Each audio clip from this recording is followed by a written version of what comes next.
21 Grams is the first English-language film by Alejandro González Iñárritu, the Academy Award-nominated director, Amores Perros. The title refers to the amount of weight a body loses at the moment of death. Joining me now are the director who co-wrote the screenplay with Miguel Arriaga and two of the film's stars, Melissa Leo and Benicio Del Toro. I am pleased to have all of them at this table. Let me just start off and tell me about the idea for this film. The idea, what's behind that? Yeah. Well, I think a lot of things, you know, generally I think it's, I always has been obsessed by the free will of man, I think, and that's what... Free will. Yeah.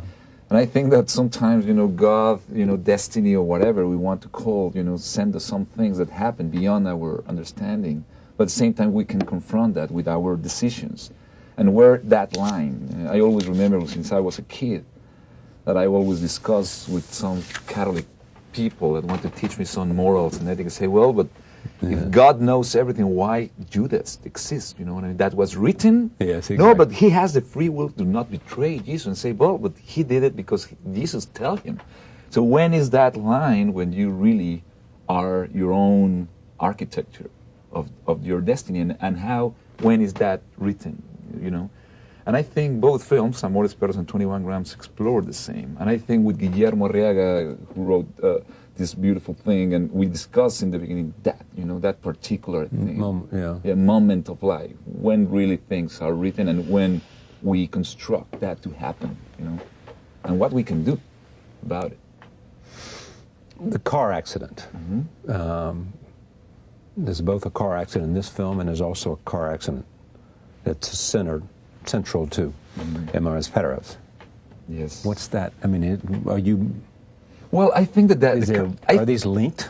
Well, I think I think car accidents are basically, I think, the second or third reason of more human deaths in the world. Yeah. I think so. That's our payments as human beings to use technology or to feel that we are gods using technology. So we pay it. You know, that's the cost. Right. But I think that as the most common accident, let's say, for me, just the car accidents means metaphorically that our life really are a lot of accidents that happen. We don't connect it because our mind sometimes is very narrow, but everything that is happening now will affect me tomorrow, or that the things that I'm saying now or will do tonight, it will affect people. So, you know, the accident or meeting one guy in a corner one day means that can change your life. We use that as a dramatic element. Other than working with him and a good screenplay, what attracted you to this? The cast. Cast. Yeah, I think the Naomi, cast. Naomi, Sean, Melissa Leo, well, everybody, and you know, even the little parts. But for the most part, it was Sean, Naomi. When I met with Alejandro, he told me that Sean was already committed to play one of the roles. But you didn't know which one? For me, was a tough one. Really? Yeah. He might have played Benicio's role. I think Benicio can play perfectly Paul too, and I think naturally Sean can play Jack. You know? I didn't know that. I just found out at this moment. So, would you have, knowing that, would you have preferred to play the other role? No, it's that whole thing. If my aunt had balls, it would be my uncle. It's like it really doesn't work with me. But it was great to get a role like this, and I think I'm very happy with my role. But it would have been great. Have you seen a lot of good parts since you won the Oscar for Traffic?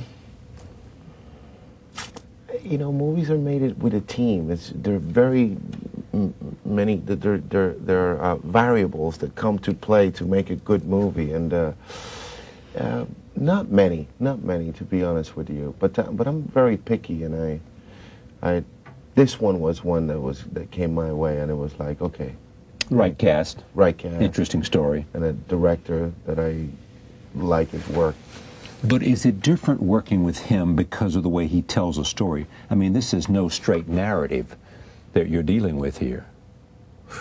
And does that affect the way you perform and the way you craft your character? It affects the way I see the movie, not necessarily the way I perform. Because when we shot it, we had a script that it was pretty much in chronological order. Yeah.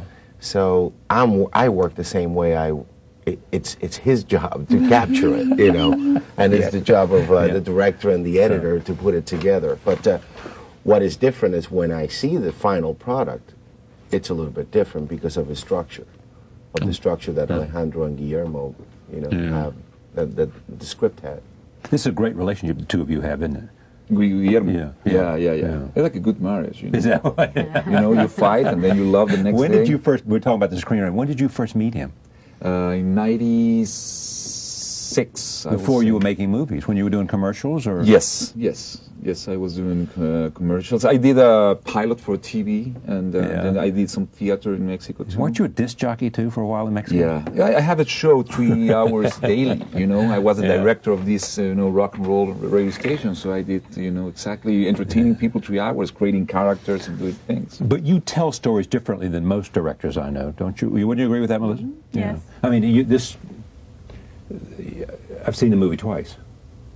And you said to me, how was it the second time? It's better, more interesting, because A, you sort of know what's coming, and so you've experienced it, and so you can get more out of it the second time. Yeah. What do you want somebody to feel, because it's the juxtaposition of time, you're a little dazzled by it, and you don't quite know what's happening at what moment. It's hard to say this to an audience at home. I've never seen anything like it. Have you, Benicio? No. Well, I've read it. Yeah. Faulkner used to write That's where they say like that. Yeah, you know? exactly. I mean, and Guillermo, the writer, talks a lot about Faulkner. Yeah. Faulkner is a crucial inspirator for me, Faulkner I like a lot, but for me, since I was a kid, reading all the Latin American literature, like Cortázar, Borges, even Sabato, Juan Rulfo, all those guys really play with time amazingly and talk with the dead people. You know what I mean? They don't care about chronology. They are not making journalist pieces. They are making just an atmosphere. So I'm very used to that since I was a kid. And then the European films did that. The European films. Yeah, Hiroshima Mon Amour. Right. Alain Resnais did that 50 years ago. You know what I mean? And it happens a lot in the 60s. I don't know what happened that suddenly maybe the audience get lazier or more lazy and they just want to be informed. But I think... But you want the audience to work and to be thinking. I want that they feel. I think this film, I was more concerned about the emotional order of the facts than the chronological order of the facts. I think the emotional order of the facts. Yeah. The real thing is that it gets you deeper into the character. That's what it accomplishes. Completely. And it creates dramatic tension and get the people work in emotional working when they have to fill the blanks to get connected with them, I think. It does work, but you got to work at it to get it. Of course. I think the film make that. It's true with Faulkner, too. Yeah. It's also something that is I saw in Amores Perros and was part that made me go after to try to get this part and work with this man. It's so suited for what film is. And when we shoot a film, we shoot it out of order all the time. Right. And there's something about this film is not just something you hear. It's not just something you see. It's all of those things. And this storytelling, it's like what should be done with film. It's so clear to me. It's amazing. How did you find out about this? Same as always of a call from my agent manager that there's an audition, but it was an odd audition. He wanted me to make a videotape about myself, and I went down and I did that, and eventually. What did you do? You put together. I went to the video portfolio downtown and paid for a half hour or whatever, and just talked to the camera. Talked soup to nuts myself, the highs, the lows, the worst part of my life, which I think got me the job, and sent that out and didn't hear anything for a while. Then they wanted me to put some scenes on tape, but I didn't want to just do that alone in a room. It was too important to me.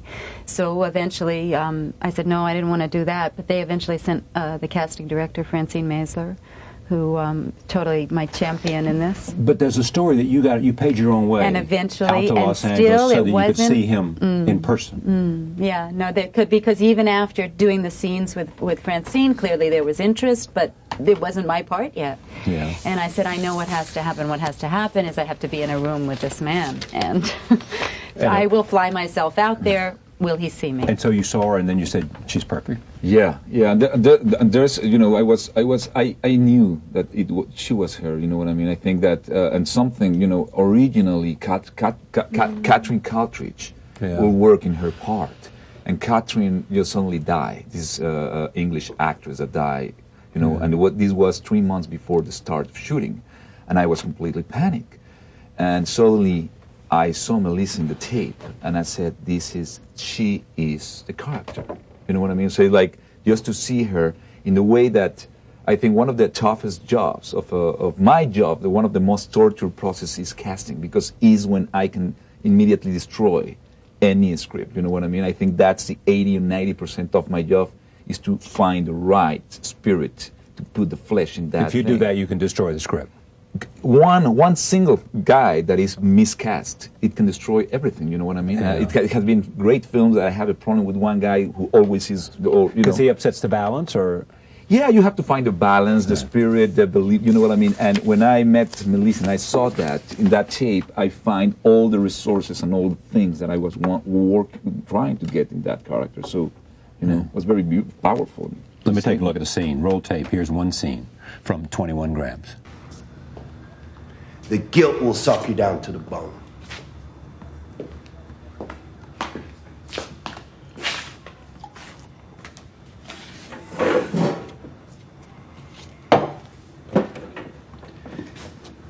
Stealing ain't worth it.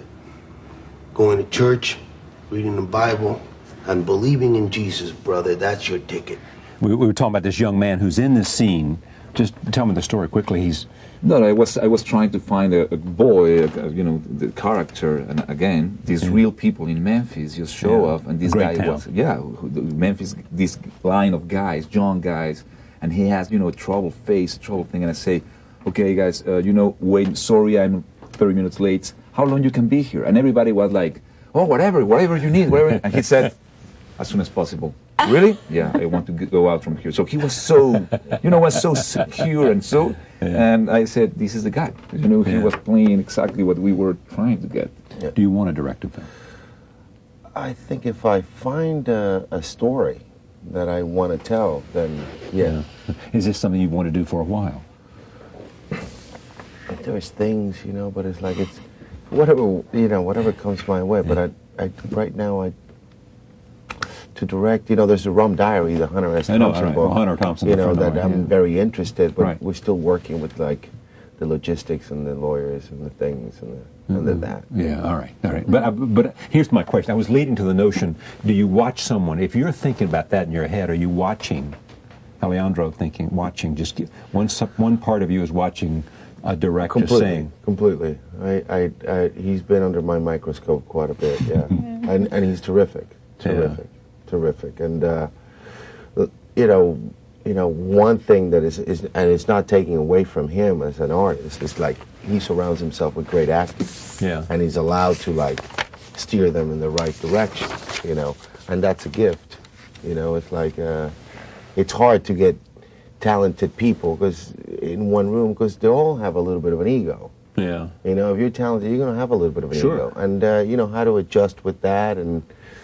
You know, and deal with that. And he did a terrific job with it, you know. Yeah.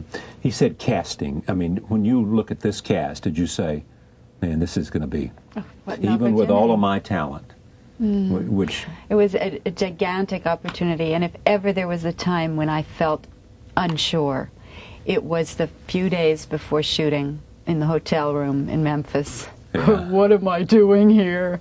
And was, you know, called the right people, and they reassured me. Absolutely. You know, then I got to work on the set, and we were just there working, and that I know how to do. So then I felt more comfortable. You like appearing in independent films, don't you? I love it. I think it's what filmmaking is. It's more real. Yeah. Tell me the relationship between the two characters here, because it's almost, here's a guy,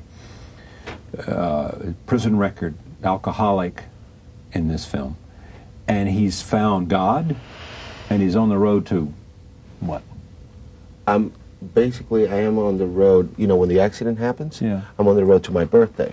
Yeah. So I found God. I kind of like trying to keep the family together. It's been 2 years of being like at home for dinner, breakfast, being with the kids. A little bit a sophomore when it comes to the religion, the born again. A little bit of... you know, a sophomore, and by that I mean he doesn't understand religion completely. He's at this point he's black and white, period. No grays. You see it with that turn the cheek kind of stuff, too, right, don't you? Right, exactly. You see it with that, and you see it when he tells the kid, you know, God knows every piece of your hair. Exactly. You know, God knows when a single hair moves on your head. On your head. Which is a Bible. That's another thing about it. It's in the Bible. It's in the Bible. You know what I mean?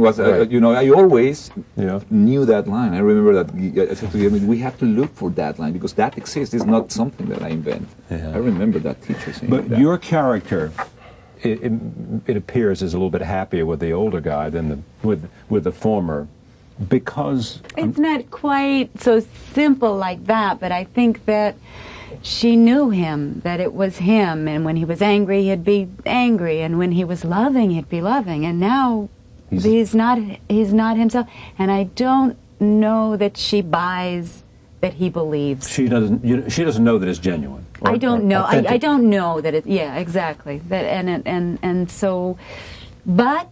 On the other hand, if it's going to keep the family together, that's all that matters. I will do anything. And I think that moment when her character says that thing about, you know, I prefer you, I think it's almost like the heat of the moment. Yes. You know, it's like being really, when you get angry in that heat of the moment and you say something that maybe you don't really believe, you know, like when she says, I preferred you even before when you were a, you know, is she really thinking through is she the really black saying eye, that? She's she just wants to like wake him up and hoping that there's a way to wake him up, and you know, that's the way I see it in the movie. I mean, when I saw it, so much of the dialogue is not only what it sounds like; it's got other things underneath, other truth as well. Mm-hmm. Roll tape. Here's another scene. 21 grams. Mommy made the cake. Come look at the cake, Daddy.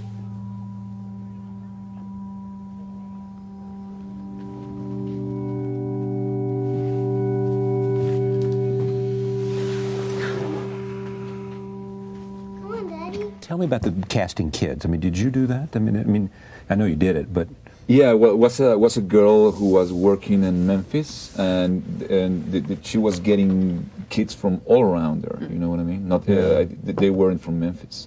They were from Georgia and Georgia. Texas. Exactly.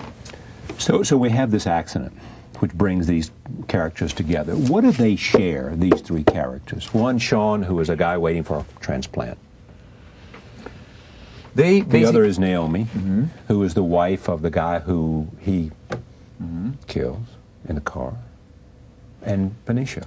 What is it? For me, is basically they share the feeling of loss. The loss, yeah. The three characters' loss. One is losing or the loss of health. The other is the loss of a family member. You have Naomi. That's Naomi. And he's the loss of faith or believe or hope, whatever. You know, their own. He was believing in faith, and look what happened. Is that it? So So how about guilt? And they share guilt by different reasons. You know. Sean, by receiving that heart that he don't think that he deserves because the family was killed. Benicio, obviously, because he killed that family and he didn't stay. It's not what I always said as the guilt of the character of Benicio is not about that he killed, that he understands that it was an accident. Is that he didn't stand when he can say that. And then, obviously, Naomi, even that things about Bukowski saying that the man doesn't kill him, he'll help himself by the big things in his life. It's about that you cannot wrap the your little things. What he's saying is a poem by Charles Bukowski, which it says like it's the little things that drives you mad, not the big things. It's the little things like not being able to tie your shoelaces, not being able to the little things drive you crazy. That guilt of Naomi in the kitchen scene, which is I didn't buy her the blue shoelaces, that is killing her. That little things as a mother. Yeah. You know, she don't have nothing to do with the accident, but it's just that guilt is something that is killing both of them, all of them, I think. What do you think they ought to get out of this movie? What makes this movie special? I think that it's a Other than movie just that, actors. and I've heard this from people actually Right. who have gone and seen it, and they want to go home and hug their family and hold their families, and to recognize in each moment what we have, and be here now. Yeah. Also, it's a film people think about the next day. I mean, I remember my lady was saying after she saw it, the next day, she said, I'm still thinking about this movie. Consistent remark about it. And as you said, of seeing it a second time, where you work very hard the first time you see it, in, I think, a wonderful way, in an engaged kind of way, to figure it out. You think one thing about somebody, you learn something more about them, and you feel so bad that you thought that other thing about them. You see it a second time, and the work is a different kind of work. And then what you see is this seamless, flawless storytelling that it is. That the construct is not disguising something, but it is what it is. And I would like to say something that for me is very important. Some people can say, well, this is a hard film, this is a dark story. And I would say that there's what I try, I don't know if I achieve, but I hope that I did, is to get light and hope and redemption at the end that the people can feel with that light. Because I think, as a director, you don't have the right to take people to a black tunnel if you don't know where... If you don't show them what? If you don't know where the exit is, you know what I mean? That's very easy, to take people to the ground and put it them and, as Saddam Hussein, close the door and that's it. Yeah. No, you have to know where to go out. And I think this film, you know, there's a light that the characters go through, you know what I mean? And I think that's what the audience get. They go out. And I think through that perspective of darkness, And they you go can out have more light. with what? I think you get that what Melissa was saying, which is, you know... The love of family. You want to go hug your family? But Or? no, I think you realize how sometimes we give life for granted, and we want to deny the fact that we will get old, that we are vulnerable to lost things, and we always want to deny that. And I think when you realize that is when you really can enjoy more life and just say, God, how really, really blessed I am to be alive and have what I have, whatever it is. And that's really, you know, that, and no matter what life goes on, you know that the spirit, the human spirit, is so strong that you find hope no matter what, even in those circumstances. Is what I'm interested in. You know? Me too. Me too. You know, No I don't matter want how bad it gets, there is hope. Is there? Yeah. Is that it, There's Benicio? hope. Yeah, absolutely. One must carry I think on. that every character, I think the hope is achieved when Sean Penn's character, when he stops Naomi Watts from the possibility of becoming a murderer. Yeah. Naomi finds out she's pregnant, and she can forgive my character in a very silent moment, and I kind of like go back home. Yeah. You know, it's like I had a chance of, my character has a chance of being able to have a second chance of driving someone to the hospital when in need, Exactly. and that's Sean's character. Right. So I do get a second chance. And I'm in a state of depression through the whole movie, pretty much, as my character is. Thank you for coming. Thank you. Great to see you again. Thank you. Thank you, Melissa. Great to Thank meet you. Thank you so much. Will you, in this next film, whatever next film is, make it here, will you use this distortion of time as well? I mean, is that sort of going to be a trademark of... I'm very interested to close the triangle by doing a triptych of triptychs, or right, a trilogy right. of triptychs. A trilogy of... I love the way the fact of parallel times or these circumstances. I think will be a beautiful trilogy in completely different order. You know, but I would love to close that. I don't know if that will be my next film, but I want to close that chapter. Yeah, it's great to meet you. Thank you. The same. Thank you very for much. inviting me. 21 Grams is a film. Thank you for joining us. See you next time.